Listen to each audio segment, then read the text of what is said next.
Ho aminareo aneriavana ny fahasoavana sy ny fiadanana avy amin'Andriamanitra ray sy Jesoa Kristy Tompontsika. Amen.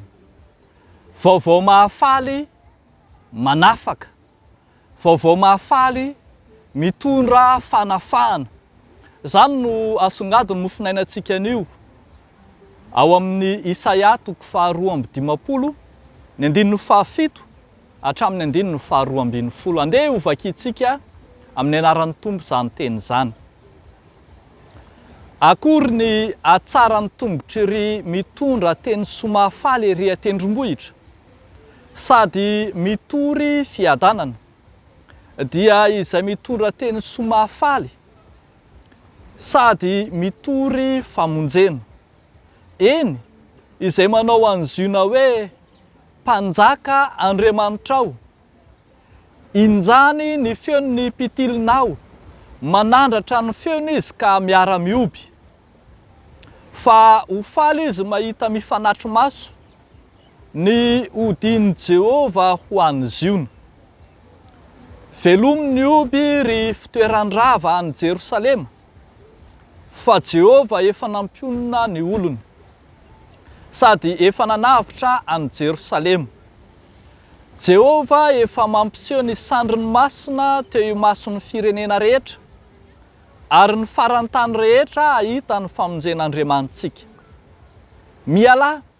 Mialahy ianareo mivoaha, aza mikasika izay maloto, mivoaha avy eo aminy.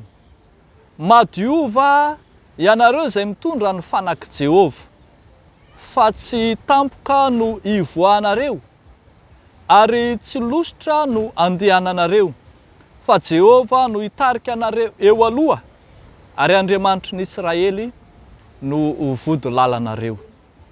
Ray Masino, manamasinanay amin'ny fahamarinana, ny teninao no fahamarinana. Amen. Vaovao mahafaly mitondra fanafahana. Hitantsika eto ry havako malala, Jehova Andriamanitra mampanantena fanafahana ho an'ny vahoaka jiosy izay voababo tany Babilôna fahizay. Andriamanitra mampanantena fanafahana fa tsy ho voafatotry ny fahababoana, tsy isy farany ny fahababoana, ny fanjakan'ny firenen-kafa, ka anana fahafahana amin'izay izy. Fahafahana maneho ny asa mesianika an'i Kristy zany. Fanafahana efa voalaza ao anatin'ny faminaniana mesianika rahateo.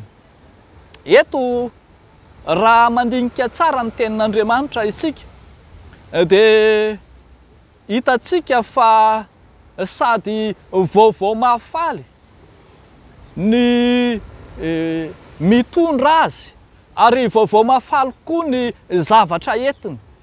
Samy vaovao mahafaly ho an'ny jiosy tany am-pahababoana, na ny fanafahana entin'ilay mpanafaka, na izy mpanafaka mihitsy no mitondra fanafahana. Midika zany fa vaovao mahafaly amin'ny lafiny rehetra ho an'ireto vahoaka voababo ireto ny Mesia. Io Mesia io dia mitory famonjena. Io Mesia io dia ampitsahatra ny fitarainana, ny ampitsahatra ny fanagiazana rehetra, ary ampiomanina hiatrika fanadiovana. Fa ao amin'ny madio no misy ny fanafahana, ary ao amin'ny fanafahana no misy an'Andriamanitra. Ao amin'ny madio no misy an'Andriamanitra, ary izay misy an'Andriamanitra no manam-pahafana. Hoy ny voalaza hoe mialahy ianareo ka mivoaha, aza mikasika izay maloto, anafaka amin'ny firenena jentilisa, amin'ny fangiazan'ny fangejan'ny firenena jentilisa izay nisokajiana ho maloto lay Mesia ka hitondra fanafahana tanteraka ho azy ireo. Io Mesia izay ho avy io no anadio, anafaka ary hiantoka ny fodiana tanindrazana ka dia Andriamanitra no ho loha lalany sy ho vody lalana. Io Mesia io no hiantoka ny fampodiana ho any an-tanindrazana ka hiantoka ny dia rehetra izay atao amin'izany. Fanafahana tanteraka no entin'ilay Mesia. Ry havako malala ao amin'ny Tompo, ambara ny Soratra Masina fa ilay Jesosy Kristy izay vao nankalazaintsika tamin'ny andron'ny Paska, Jesosy Kristy izay nitsangana tamin'ny maty, mandresy ny fahafatesana, mandresy ny aizina, dia afaka mitondra ho antsika ihany koa fanafahana amin'ny endriny rehetra, mitondra endrim-panafahana amin'ny endriny rehetra. Andriamanitra izay mangeja anao amin'ny fomba hita maso, mangeja anao amin'ny nofo, mangeja anao amin'ny ara-tsaina ary indrindra mangeja anao ara-panahy, dia efa resin'ilay Jesosy Kristy izay maty sy nitsangana tamin'ny maty.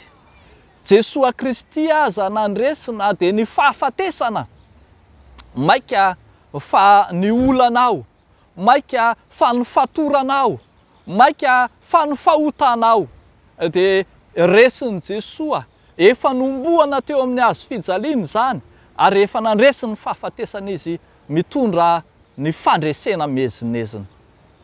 Ry havako malala ao amin'ny Tompo, tenin'i Jesosy izany fa ety amin'izao tontolo izao no ahitanareo fahoriana, nefa matoky izaho efa naresy izao tontolo izao.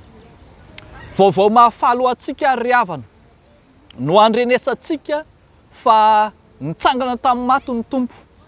Vaovao mahafalo antsika ny andrenesantsika fa io Jesosy izay nitsangana tamin'ny maty io dia afaka mitondra, mivesatra ny fahotantsika rehetra, afaka mitondra fanafahana antsika amin'ny lafiny rehetra ary afaka mitondra antsika ho amin'ny fahafahana tanteraka. Araka ny teny hoe raha ny zanaka no hanafaka anareo dia ho afaka tokoa ianareo. Mahery zany ry havako fa tsy irery ianao, tsy miady irery ianao amin'ny fiainanao andavanandro, amin'ny olam-piainanao, amin'ny adin'ny finoana, dia ilay Jesosy nandresin'ny fahafatesana no vaovao mahafalo anao, anampy anao, ampandresy anao. Dia ho n'Andriamanitra irery ihany ny voninahitra. Amen. Hivavaka isika ry havako.